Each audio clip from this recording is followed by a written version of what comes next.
Hi, it's Papa Joe here.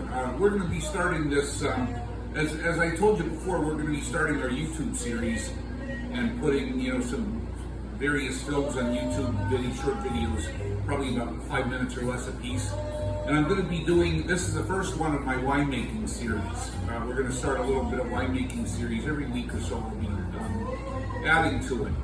And I know all you people are saying, at least my daughters are saying it already, why the hell you? Well, I'll tell you why me. I really think that I have some pretty unique experiences that make me uniquely qualified to do this. First of all, I'm an old Goomba, as you can see.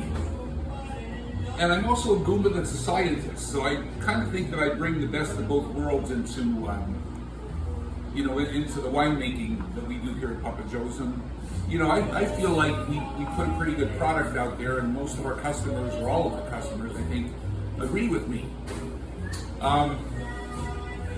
Why else? Well, you know what? Unlike a lot of Italian American kids, my dad never made wine. My grandfather never made wine.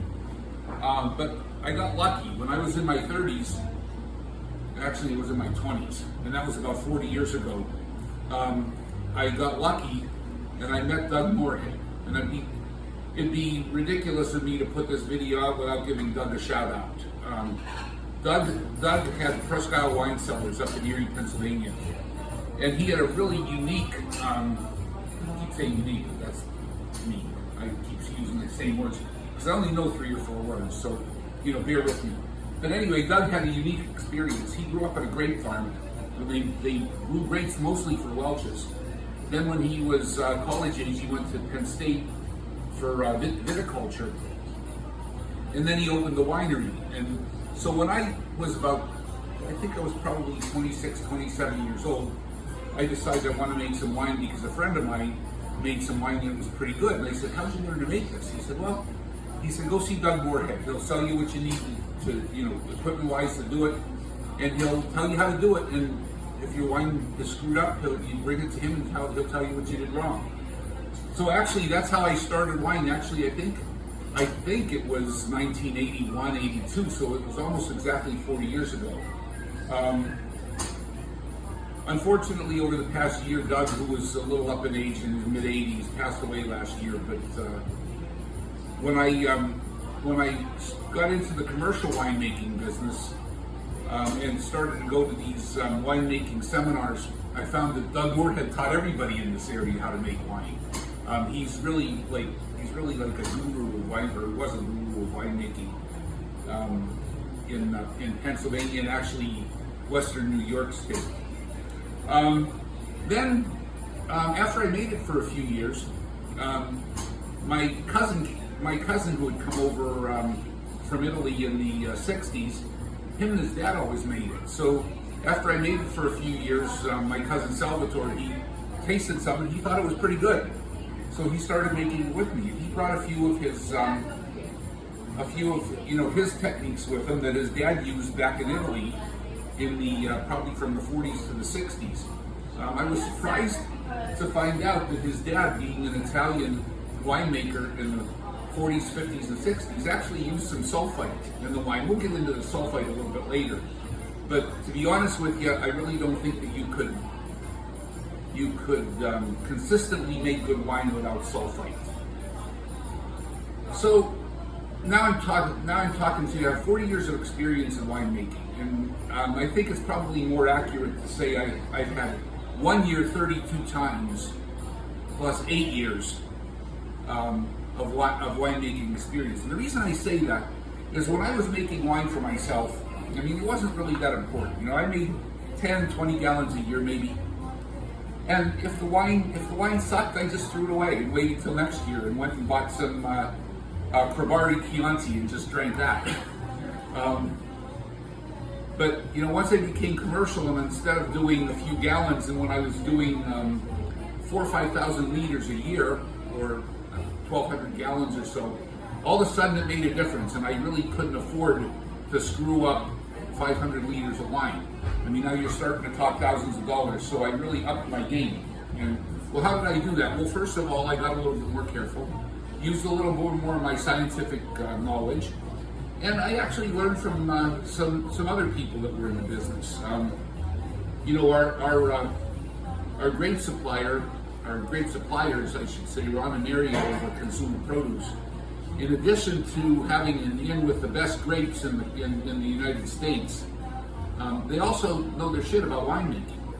And when I had a little bit of a problem here and there, I'd run it by them and they'd give me some help. And they're also very close with the Lanzas, who own Lanza Vineyards and Wooden Valley. Thanks, Katie. Yep. Wooden Valley Winery in the Sassoon Valley in California. Oh, by the way, look at this shit. Look at this. This is our pepper and egg lunch sandwich. This thing is incredible. It's on a loaf of ciabatta. Best making these. We're doing specials like peppers and eggs. We're doing Goombas. We're doing all sorts of shit. But anyway, this is really awesome. Interruption, but I just had to have a piece of that. This thing is awesome. You really got to get in here and have some of our lunch sandwiches. They're just incredible. The ciabatta really makes it. We used to do it on the Italian roll, and it was good. Ciabatta is really excellent. But anyway, let's get back to what I'm talking about here. I know I get kind of sidetracked from time to time, but you know, 67 years, your brain kind of gets screwed up a little bit. This probably doesn't hurt either. But anyway, then when I got into the commercial business, you know, we got to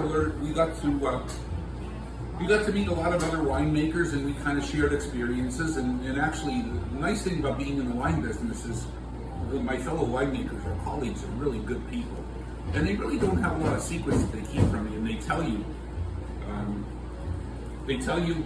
What's good, and they tell you what's not good, and they're really not apologetic about it. A couple of years ago, we were at what they call a wine sharing, which Consumer Produce, Ron and Mario, they put out.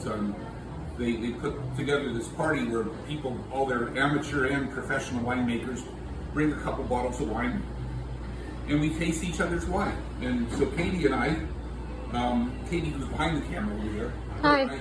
Went and saw, or ran into Rick Lanza from Sassoon Valley in California, and we were very proud of our Sauvignon Blanc that was made from his grapes. And we gave Rick a taste of the Sauvignon Blanc, and he gives me a funny look, and he says, "Is this our grapes?" And I said, "Yeah." He said, "You didn't put enough sulfite in it." But you know what? He said it in a constructive way, and actually he said, "Listen, this is a good wine that you're making." He said, "But," he said, "I can taste a little bit of an off fermentation that gave it a little more fruity of a flavor than it really should have." And those are the little idiosyncrasies of winemaking that we learn along the way, and that hopefully I'll pass on to you. Well, I won't pass them all on to you, because if I pass them all on to you, I'd have to kill you. But and being an Italian and having some connections here and there, I could probably do that if I wanted to, but don't worry, I won't. But anyway, what it comes down to, and I think I'm going to show you over this series, is that you can make a very good wine. There's no mystery to it. I mean, to make, to make the great wines of the world, whatever that's worth, it's obviously not that easy. But to make a really, really good wine that's very drinkable, that goes with your dinner, or goes with your peppers and eggs, it's not really that hard. What are the keys? There's a couple of keys. Number one, get the best grapes you can get your hands on. And we kind of learned that over the years. Again, when I started making wine, I made wines in, I grew up in Erie, and I lived in Erie until 2000, when we moved down to Pittsburgh. And for the first 15 years at least, I was using Lake Erie grapes. And Lake Erie grapes are really good for a lot of things. Dry reds probably isn't their forte. And I'm not going to say they're bad, because they're not. They're pretty good. But you know what? You really can't make a great dry red from a Pennsylvania grape, to be honest with you. To make a good one, if you're really good at it, but you can't make a great one. And the reason being is the short growing season. The wines have a high acid content. They tend to be a little sour, and that's why you'll find a lot of the local wineries specialize in sweet wines. And the reason they specialize in sweet wines is because the sugar covers up the sourness of the Pennsylvania Reds. Now, white grapes, that's a totally different story. You know, white grapes, a lot of white wines are from France and Germany, where the climate is a little bit cooler. And the Lake Erie climate and the western New York climate and the Finger Lakes is really pretty satisfactory to make, you know, a good white wine, even a dry white. I mean, they don't tend to be sour. We made a really good dry Riesling from Pennsylvania grapes over the last couple of years. So anyway, I mean, I think to sum this up, the first video, I think basically what I'm telling you is that if you want to make a good wine, and I always tell people, if you want to make a good wine, get the best grapes you can possibly get your hands on, and don't screw it up, although I use a more colorful word than screw most of the time. But for video, because it's public, I think I'll be a gentleman for a change. It really doesn't look well. It really is kind of out of character for me, but I'll be a gentleman for a change. You already said shit. Yeah, I know, but that's not the other word. You know? Okay. But anyway, and you do have to put some very, very, very few additives. I don't add much to the wine, and neither does any good winemaker. We really don't add much. The one thing we do add sulfites, but we go by the Purdue table. Purdue University put out a table that goes by pH and percent alcohol that tells you about how much, tells you the least amount of sulfite that you can put in to preserve your wine, keep it drinkable, without overpowering the sulfites. Besides that, I really don't add much to the wine at all. We do put some oak in. We'll talk about that as we go on.